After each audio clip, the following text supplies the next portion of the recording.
জাতীয় ফল খেতে যেমন মজা, মাছ খেতে তো আরও মজা। আর জাতীয় ফুল খাবো না, এটা কি কখনো হয় বলেন? আর এই জাতীয় ফুলের যে নানান ধরনের রেসিপি তৈরি করা যায়, তো আমি একটা আপনাদের সঙ্গে শেয়ার করব। তো হ্যালো এভরিওয়ান, সবাই কেমন আছেন? সবাইকে নমস্কার।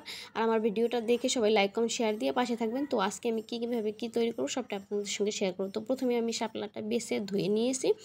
এরপরে হচ্ছে আমি এখন নারকেলের পাতা কেটে, নারকেলের পাতার যে পিছনের যে মানে কাঠিটা থাকে, এটা দিয়ে ভালো করে আমি শাপলাগুলো গেঁথে নিয়েছি।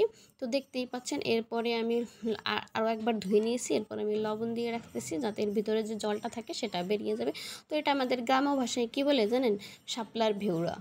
শাপলার ভেউরা। তো এটা এই মানে নামটা নিয়ে কেউ হাসাহাসি করবে না, গ্রাম্য ভাষা অনেকে অনেক কিছু বলে। তো এখন আমি ব্যাটারটা তৈরি করবো, তার জন্য আমি চালের গুঁড়ো নিয়েছি, লবণ, হলুদ আর মরিচের গুঁড়ো দিয়ে ভালো করে ঘন করে ব্যাটারটা তৈরি করে দিচ্ছি। আপনারা আপনাদের মনের মতো করে তৈরি করে মানে ব্যাটারটা ইচ্ছা মতো গুলিয়ে নেবেন। তো আমার গুলানো হয়ে গেছে। এখন আমি হচ্ছে কড়াইয়ে তেলটা দিয়ে দিয়েছি, তেলটাও গরম হয়ে গেছে। এবার আমি গরম তেলে ভেজে নেবো। তাই এটা খেতে যে অসম্ভব সুন্দর, সেটা আপনারা না খেলে বুঝবেন। আর যে সেখান থেকে দেখছেন সবাই কিন্তু ট্রাই করে আমাকে কমেন্টে বলবেন কেমন হয়েছে, আর কে এটা খেয়েছেন সেটাও বলবেন। তো আমার ভাজি হয়ে গেছে, দেখতেই পাচ্ছেন কত সুন্দর কড়া করে ভেজেছি। খেতেও অনেক টেস্ট হয়েছে। যত বেশি ঝাল দেবেন তত বেশি মজা লাগবে।